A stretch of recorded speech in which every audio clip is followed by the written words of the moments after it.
evaluator is Tina Gilbertson. Tina, can you talk about Vince's goals? Surprising what they are today. Briefly, Vince will be speaking extemporaneously today for 5 to 7 minutes, and the title of his speech is Dreams. Dreams. Vince Turner, dreams. Good morning, everyone. Good Morning. Unlike Matt, I am loud. He's getting much better, but nobody's ever going to overcome my volume, I'm afraid. I want to speak about something that I kind of discovered recently. I've had all these dreams in my head for years, and sometimes as you grow up, you think, oh, that was just a childish dream. I'll never be able to do that. It was nice to think about, but not to worry. When I was growing up, I had a number of things I wanted to be when I grew up. One of them was a comedian, and I managed to do that, and it was wonderful, and now I am a little bit old, and I'm having trouble finding venues where I can actually work out. That was a dream that I embraced and loved, and it kind of got out of reach. I can still go out and do that kind of thing from time to time, but not on such a regular basis. Not too long ago, I had a little bit of an issue with some prescriptions that I was taking. They got kind of lost in the mail, and I was out of my Prozac for about 3 months, and I really didn't think it had affected me very much until after I got back on them, and all of a sudden, it's like the lights came on. Oh my goodness, I had been in a deep hole, and I reached back to one of my dreams that I had when I was a child, where I was an artist, and I decided I was going to start painting, which is, you know, kind of ambitious when you're in your 60s to go ahead and do something you've really never done before. I've got a lot of art background, but I've never tried painting. And you know what is so cool right now? If you want to do anything in your life, and Kinch has mentioned this on several occasions, you can do it because of the internet. On YouTube, I just looked at classes for painting on YouTube. YouTube is brilliant. If you've got something to say, say it, because somebody out there might need to hear it. Literally, because that's what happened to me. I decided I was going to start painting. So I started taking some little courses on YouTube. Watercolor, which is something that always bothered me. I hadn't touched anything in an art situation in well over 40 years. So I just started playing with it. I got a little kit like little kids have for watercolor and just started taking lessons. Started doing some of the basics. It's never too late. Started experimenting with colors and things. Watercolor is kind of unique in that it is transparent medium. If you put paint down, you can't really change the color of it. You have to start light and build up to dark. Some of my earlier works of me, because I figured if I'm really going to mess it up, I don't want to mess up somebody else's face. I'll go ahead and mess up mine. So I started practicing on me, and another friend of mine who said, you know, as an artist, that's one of the hardest things to do is to see yourself. And he seemed to think that that was very impressive. And I just started practicing with all these lessons. You take something that they tell you to take, you paint it, you choose some colors, and then you try to do it a little bit different. Until you start learning how the paints and things react to the paper, how the paints and things react to you.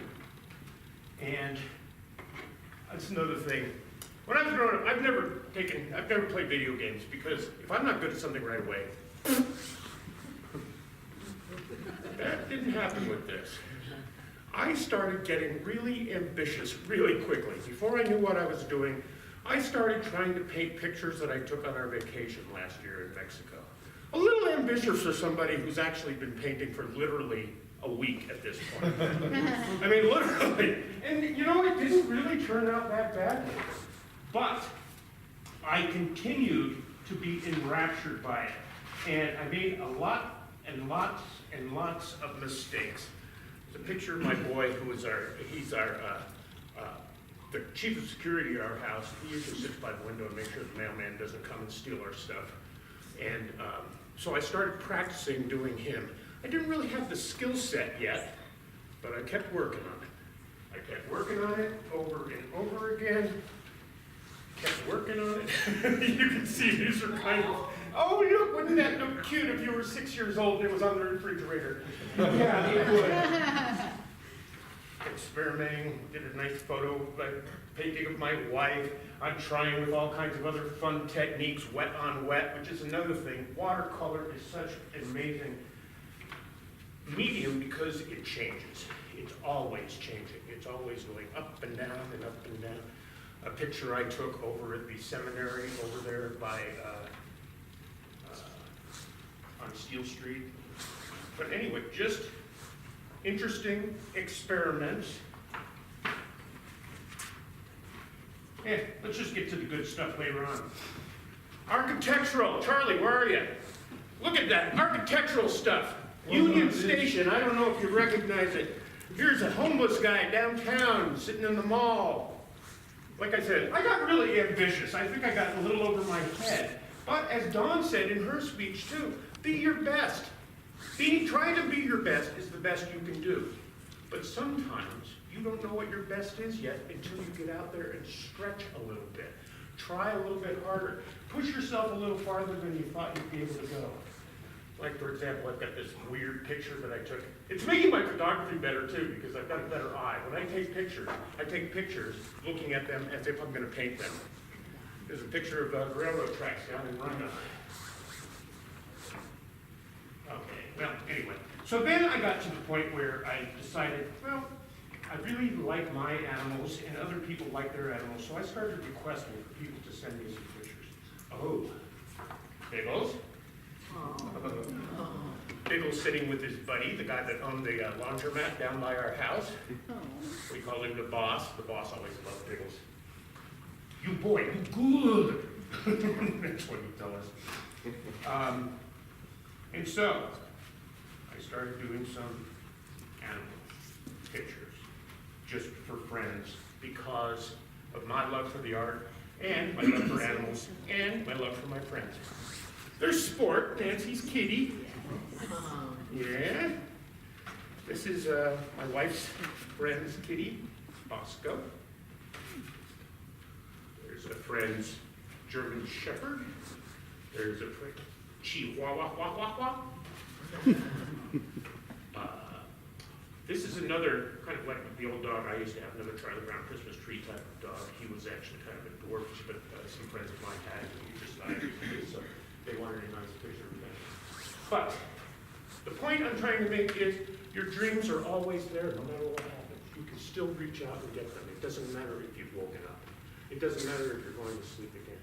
Never put your dreams aside, because they're always there. And if you're willing to grab for them, you'll get them. Thank you so much.